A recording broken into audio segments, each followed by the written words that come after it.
আসসালামু আলাইকুম। জসিন্তা জিনিয়া স্বাগত জানাচ্ছি এনটিভির দুপুরের খবরে। ক্রাউন সিমেন্ট শিরোনাম দেখছিলেন, এবার পুরো খবর। চলতি বছরের এসএসসি ও সমমান পরীক্ষার ফল প্রকাশ হয়েছে কিছুক্ষণ আগে। পাশের হার ৬৮.৪৫। দুপুর ২টার পর থেকে যে কোনো মোবাইলে SMS, শিক্ষা বোর্ডগুলোর ওয়েবসাইট এবং নিজ নিজ শিক্ষা প্রতিষ্ঠানের মাধ্যমে ফল জানতে পারছে শিক্ষার্থীরা। এই ফল প্রকাশের মাধ্যমে এসএসসি ও সমমান পরীক্ষায় অংশ নেয়া ১৯ লাখ শিক্ষার্থীর অপেক্ষার অবসান হয়েছে। এবছর আগের মতো ফলাফল প্রকাশের কোনো আনুষ্ঠানিকতা থাকছে না, তবে আন্তঃশিক্ষা বোর্ডের পক্ষ থেকে কিছুক্ষণের মধ্যে ঢাকা শিক্ষা বোর্ডের সম্মেলন কক্ষে সাংবাদিকদের কাছে ফলাফলের বিস্তারিত তুলে ধরা হবে। ২ মাসের কম সময়ের মধ্যেই সব বোর্ডের ফলাফল প্রকাশিত হচ্ছে। এবার সব বোর্ড নিজেদের মতো করে ফল প্রকাশ করবে।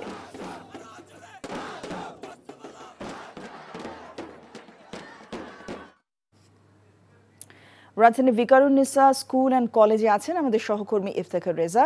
সরাসরি যুক্ত হচ্ছি তার সঙ্গে। রেজা, এসএসসির ফলাফল প্রকাশের কি খবর আছে আপনার কাছে এবং শিক্ষার্থী এবং অভিভাবকরা কি বলছেন?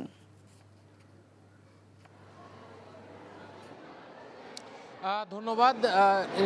ঠিক দুপুর ২টার দিকেই রেজাল্ট প্রকাশ হওয়ার কথা ছিল বা ফলাফল প্রকাশ হওয়ার কথা ছিল। সেই দুপুর ২টার আগে থেকেই যারা পরীক্ষার্থী এবং অভিভাবক রয়েছেন তারা বিভিন্ন শিক্ষা প্রতিষ্ঠানে এবং বিশেষ করে আমি যেখানে অবস্থান করছি ভিকারুননিসা নুন স্কুল প্রাঙ্গণে এবং স্কুলের অভ্যন্তরে অভিভাবকরা আগ্রহে অপেক্ষা করছেন যে তাদের সন্তানদের যে ফলাফলের জানার যে বিষয়টি সেই বিষয়টি জানার জন্য। এবং ইতিমধ্যে আমরা জানতে পেরেছি যে মোট শিক্ষা বোর্ডগুলো যে রয়েছে বাংলাদেশে, সেই শিক্ষা বোর্ডগুলোতে কোন বোর্ডে কেমন পাশের হার আমি আপনাকে আপনার মাধ্যমে যদি দর্শকদের জানাতে চাই, সেক্ষেত্রে ঢাকাতে ৬৭.৫১% পাশের হার এবং রাজশাহীতে ৭৭.৬৩, কুমিল্লায় ৬৩.৬০, যশোরে ৭৩.৬৯, চট্টগ্রামে ৭২.07, বরিশালে ৫৬.৩৮ এবং এর সাথে আমি আপনাকে আরও জানিয়ে রাখতে চাই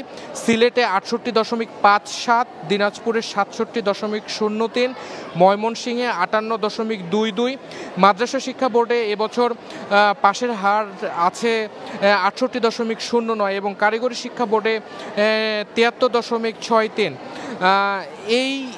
এই ধরনের বা এমন ফলাফল এসেছে এবছরের এসএসসির ফলাফলে। এবং আমি আপনাকে জানিয়ে রাখতে চাই এবছর প্রায় ১৯,২৮,০০০-এর বেশি শিক্ষার্থী এই পরীক্ষায় অংশগ্রহণ করেছিল, যা গত বছরের তুলনায় কিছুটা সংখ্যায় কম।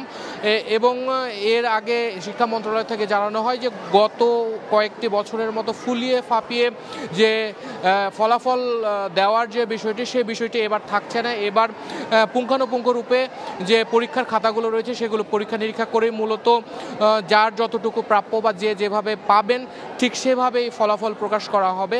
এবং ভিকারুননিসা নুন স্কুলে আমরা অবস্থান করছি। এই স্কুলের যে কর্তৃপক্ষ বা যারা অধ্যক্ষ রয়েছেন তারা প্রস্তুতি নিচ্ছেন হয়তো কিছুক্ষণের মধ্যে এই শিক্ষা প্রতিষ্ঠানের ফলাফল প্রকাশ করবে। তো এই ছিল সর্বশেষ তথ্য।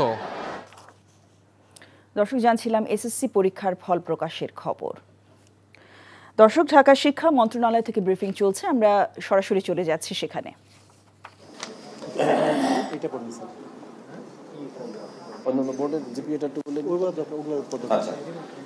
আমি আর কয়েকটি উল্লেখযোগ্য দিক আমি এখন আপনাদের কাছে তুলে ধরছি।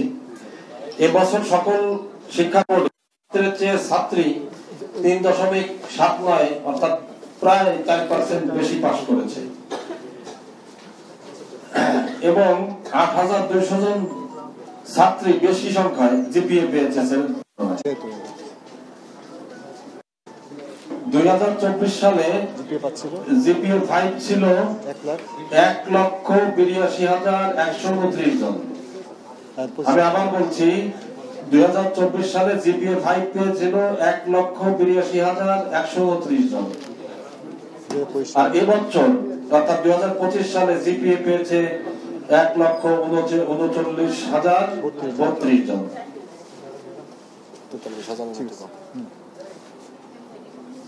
২০২৪ সালে পাশের হার ছিল, গড় পাশের হার ছিল ৮৩.০৪ এবছর পাশের হার 68.45। মোট প্রতিষ্ঠান বেড়েছেন 227টি, মোট কেন্দ্র কমেছে 85টা। এই ছিল আমাদের। বিদেশ কেন্দ্রে আছে আমাদের কয়েকটি, 8টি বিদেশে আমাদের বিদেশি কেন্দ্র আছে। সেখানে আমাদের ফরেন মিশন গুলোতে যারা চাকরি করেন তাদের সন্তানেরা ওই সকল বিদেশি কেন্দ্রে, বিদেশি স্কুল আছে, সেখানে পড়ালেখা করেন এবং তাদের পরীক্ষা ওখানে বসে তার দেওয়ার ব্যবস্থা এখান থেকে ঢাকা বোর্ডের আন্ডারে করে ব্যবস্থা করে দিই। পরীক্ষা প্রশ্ন খাতা উত্তরপত্র একটু দূরে আমাদের সেই পরিমাণের ব্যবস্থা আছে কূটনৈতিক চ্যানেলে। সেই বিদেশি কেন্দ্রে 8টি কেন্দ্রের পরীক্ষার্থীর সংখ্যা ছিল 427 জন, উত্তীর্ণ হয়েছে 373 জন, অনুত্তীর্ণ হয়েছে মাত্র 54 জন। পাশের শতকরা হার এখানে বেশি, 87.3%, এবং একটি প্রতিষ্ঠান আছে সেটি 100% উত্তীর্ণ হয়েছে। দর্শক, শিক্ষা মন্ত্রণালয় থেকে জানছিলাম এসএসসি পরীক্ষার ফলাফল সংক্রান্ত ব্রিফিং এর অংশবিশেষ। বন্যা পরিস্থিতির খবর জানতে যাচ্ছি ফেনীতে, সেখানে আছেন সহকর্মী মাহফুজ নান্টু। মাহফুজ, বন্যার্তদের সহায়তা এবং ত্রাণ তৎপরতার কি খবর আছে আপনার কাছে, আমাদেরকে জানাবেন।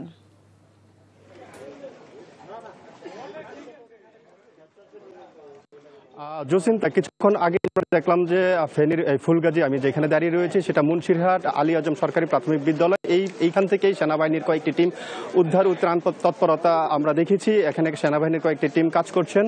আপনাকে যে বিষয়টা আগে জানিয়ে রাখতে চাই যে ফেনীর 3টি উপজেলার ফুলগাজী, ছাগলনাইয়া এবং পরশুরাম, এই 3টি উপজেলার অন্তত 1.5 লক্ষাধিক মানুষ পানিবন্দী বন্যাক্রান্ত রয়েছেন। পাশাপাশি আমরা আরও একটি যে বিষয় জানিয়ে যাই যে আলী আজম প্রাথমিক বিদ্যালয়ের যে কেন্দ্রটি দেখা যাচ্ছে এটি আশ্রয় কেন্দ্র হিসেবে এখানে প্রশাসন রেখেছেন। পাশাপাশি এখানে 5 শতাধিক পরিবারের মধ্যে 5 শতাধিক পরিবারের এখানে আশ্রয় নিয়েছেন এবং তারা এখানে ত্রাণ তৎপরতা শুরু করেছেন প্রশাসন থেকে। আর এই মুহূর্তে আসলে ফেনীর যে সিলুনিয়া, মুহুরী এবং কুহুয়া, এই 3টি নদীর পানি কিন্তু বিপদসীমার নিচে দিয়ে এখন হচ্ছে, যার ফলে নদীর পানি এখন লোকালয়ে প্রবেশ করছে। সকালে যেই বিষয়টি আপনাদেরকে একটু জানিয়ে রাখতে চাই সেটা হচ্ছে যে ছাগলনাইয়ার 20টি গ্রাম কিন্তু নতুন করে প্লাবিত হয়েছে। জেলা প্রশাসন যেটা জানিয়েছে যে তারা আনুষ্ঠানিকভাবে ত্রাণ তৎপরতা শুরু করেছে এবং যারা বাড়িতে বন্দী কিংবা বাড়ির ছাদে যারা এখন বন্দী রয়েছে তাদেরকে জেলা প্রশাসন, সেনাবাহিনী সহ স্বেচ্ছাসেবক যারা রয়েছেন তারা কিন্তু তাদেরকে উদ্ধার করার জন্য কাজ করছেন। আমরা সকাল থেকে এসেই মূলত ত্রাণ তৎপরতা বা উদ্ধার তৎপরতা আমাদের চোখে পড়েছে। তবে নতুন করে যে বিষয়টি ফেনীবাসীকে একটু চিন্তার মধ্যে রেখেছে সেটা হচ্ছে বৃষ্টিপাত কিন্তু সকাল থেকে এখন পর্যন্ত কমে নাই, থেমেছে, কিন্তু সকাল থেকে গুড়ি বৃষ্টি, মাঝারি ধরনের বৃষ্টি হচ্ছে। এইখানের আবহাওয়া অধিদপ্তর যেটা জানিয়েছে যদি বৃষ্টিপাত না হয় তাহলে হয়তো ফেনীর এই বন্যা পরিস্থিতি আগামী 2-3 দিনের মধ্যে স্বাভাবিক হবে। জসিন্তা। দর্শক, ফেনী থেকে জানছিলাম বন্যা পরিস্থিতির খবর। এদিকে ঢাকা সহ সারা দেশে আজ বিকেল থেকে বৃষ্টিপাত কমে আসবে বলে জানিয়েছে আবহাওয়া অধিদপ্তর। তবে আগামী রোববার সকাল থেকে ফের রাজধানী সহ দেশের বিভিন্ন স্থানে বৃষ্টিপাত বাড়বে। আজকে বিকাল থেকেই ঢাকার আবহাওয়া ভালো হওয়ার সম্ভাবনা রয়েছে এবং সেটা আরও 2 দিন অব্যাহত থাকতে পারে এবং তারপর 12 তারিখ রাতে বা 13 তারিখের দিকে আবার আবহাওয়া খারাপ হতে পারে, অর্থাৎ বৃষ্টিপাত বাড়তে পারে। তো একই অবস্থা সারা দেশের জন্য, অর্থাৎ দেশের দক্ষিণাঞ্চলের জন্য বলতে গেলে। জাতীয় নাগরিক পার্টি এনসিপি আয়োজিত দেশ করতে জুলাই পদযাত্রার 10ম দিনের কর্মসূচি শুরু হয়েছে। মাগুরায় পদযাত্রায় অংশ নিয়েছেন দলের কেন্দ্রীয় নেতারা। পরে নড়াইল ও যশোরে পদযাত্রা ও পথসভার কথা রয়েছে। দুপুরে ঝিনাইদহ থেকে মাগুরায় পৌঁছায় এনসিপির কেন্দ্রীয় নেতারা। শহরে বায়না মোড় থেকে পদযাত্রা শুরু হয়ে বিভিন্ন সড়ক প্রদক্ষিণ করে।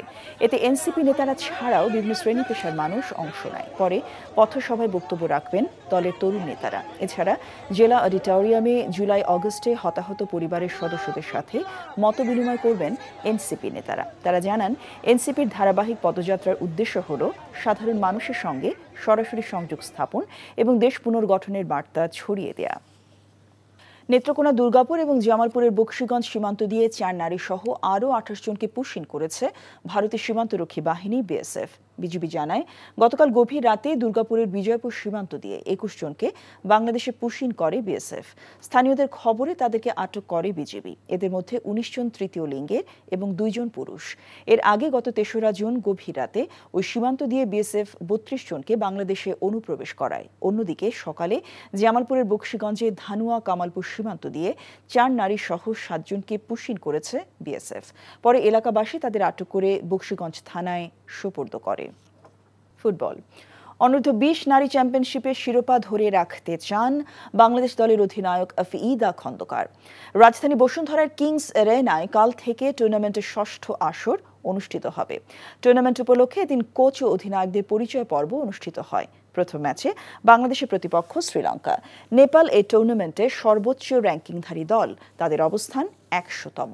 তারপরের অবস্থানে যথাক্রমে বাংলাদেশ ১২৮, শ্রীলঙ্কা ১৫৯ এবং ভুটান ১৭১।